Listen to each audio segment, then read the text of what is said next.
Bismillahirrahmanirrahim. Assalamualaikum warahmatullahi wabarakatuh. Innal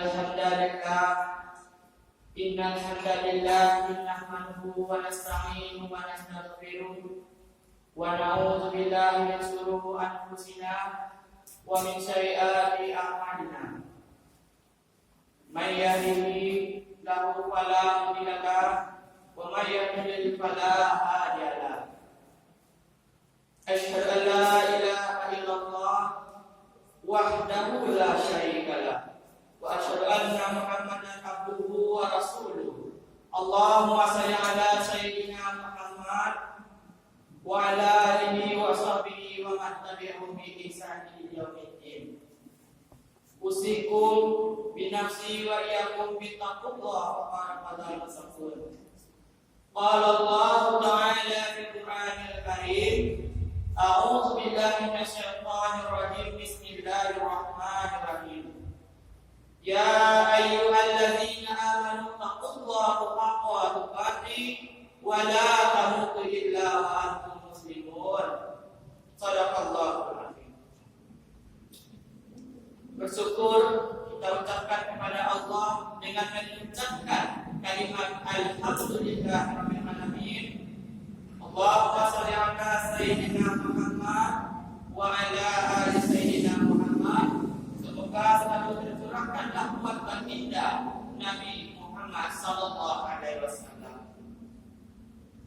Selaku khatib, saya mengajak kepada diri saya dan jamaah Jumat yang berbahagia untuk juga meningkatkan keimanan kita, ketakwaan kita terhadap Allah SWT. Jamaah Jumat rahimahullah, semoga Allah SWT senantiasa memberikan kita waktu, memberikan kita kebahagiaan, keselamatan, dan keamanan, kesehatan yang paripurna. Sidang jamaah Jumat rahimahullah, dalam kesempatan ini khatib akan menyampaikan judul khutbah yang berjudul tentang meneladani para pahlawan.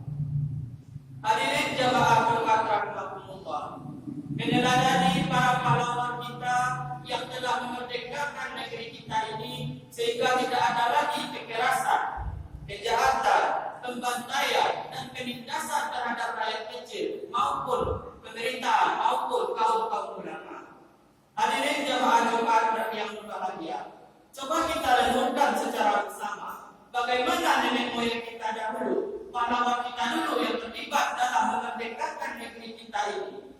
Kok bisa bambu runcing yang mereka pakai bisa mengalahkan sang penjajah, sedangkan penjajah telah dilengkapi dengan senjata api, bom maupun mobil baja. Harusnya sang penjajah telah bisa menundukkan negeri ini. Namun Allah SWT berkehendak lain. Kita harus ingat di dalam Al-Quran surah Al-Baqarah ayat 257 yang berbunyi, a'udzu billahi minasyaitonir rajim. Bismillahirrahmanirrahim. Allahu waliyul ladzina amanu yukhrijuhum minadh dhulumati ila nur wal ladzina kafaru awliya'uhum taghut yukhrijunahum minan nuri ila dhulumat. Ulaika ashabuna hum fiha khalidun. Subhanallah. Yang artinya Allah pelindung orang yang beriman. Dia mengeluarkan mereka dari kegelapan kepada cahaya iman. Dan orang-orang kafir pelindung-pelindungnya adalah setan yang mengeluarkan mereka dari cahaya kepada kegelapan. Mereka adalah penghuni neraka. Mereka kekal di dalamnya. Dalam Al-Quran surah Al-Baqarah ayat 257. Hadirin jamaah Jumat, kalau kita baca tentang sejarah kemerdekaan kita ini, sebelum negara ini merdeka, kelemahan negara kita ini terletak pada dua sebab. Yang pertama, mudahnya terpecah belah. Kalau kita baca di buku sejarah, peperangan antara kaum ulama dan kaum adat yang terjadi di Ranah Minang yang kita kenal sebagai Perang Pati dan pahlawan yang kita kenal sebagai Tuanku Imam Bonjol.